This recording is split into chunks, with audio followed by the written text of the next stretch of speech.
There is a direct relationship in this country between how many businesses you own and how poor you're going to be as a group.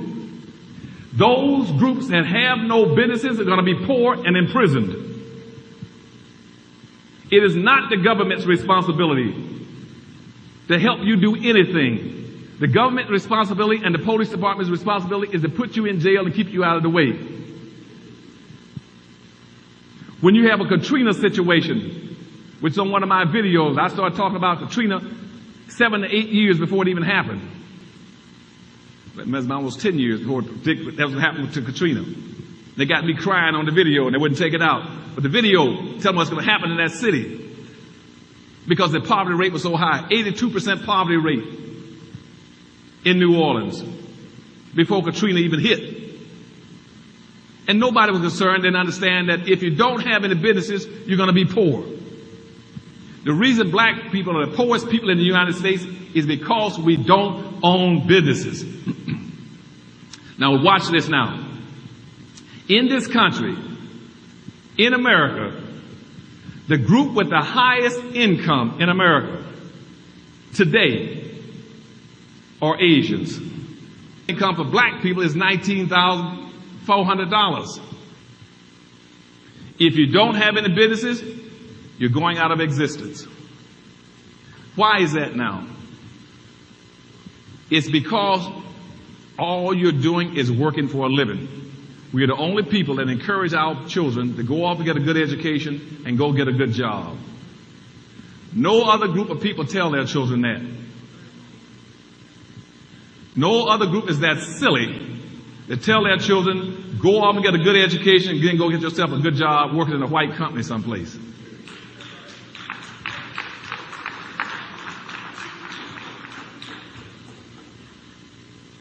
Everybody else tells their kids something different, and I'll explain to you with Chinese a little later.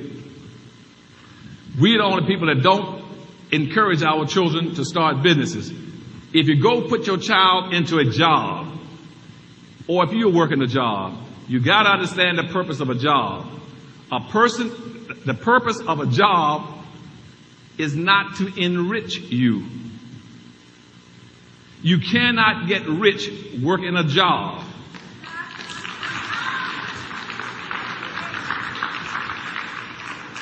The only way you can get rich working a job is if you're good at stealing.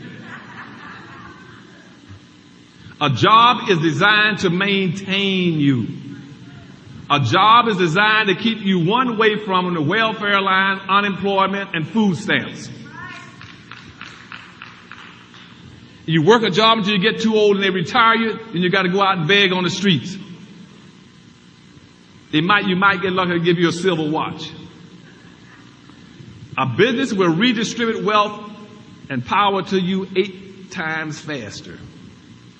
If you have a business, you can also get a salary, but you can also get capital gains. You can also get depreciation. You can get appreciation.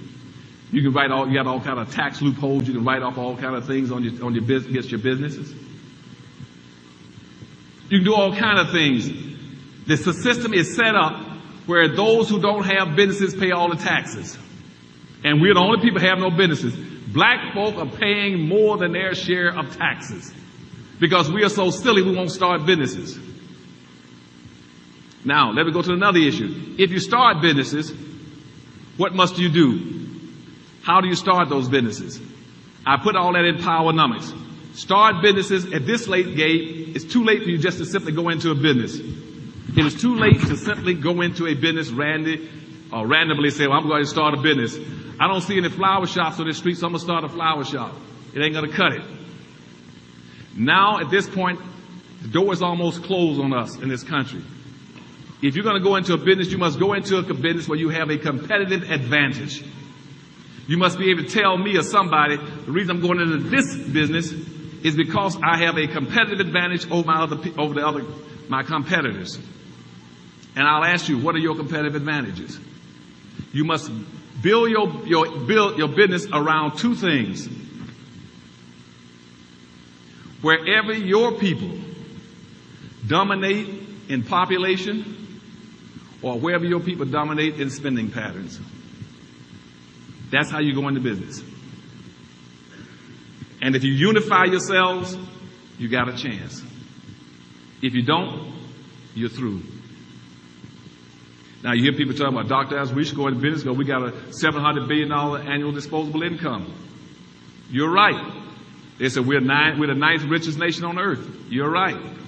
Black people in America's annual disposable income is higher than Sweden, Pakistan, India, North Korea, South Korea, Vietnam, and all the African countries put together.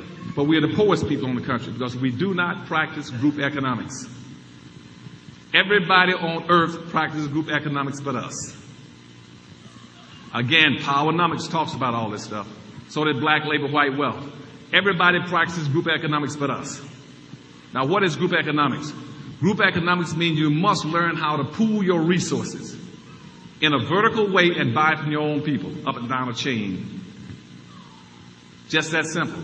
It says nothing, you don't have to love all black folk, you don't have to be kissing on them and hugging on them, but you should support them and buy from them. We won't do it. Now, in group economics, the rule is this.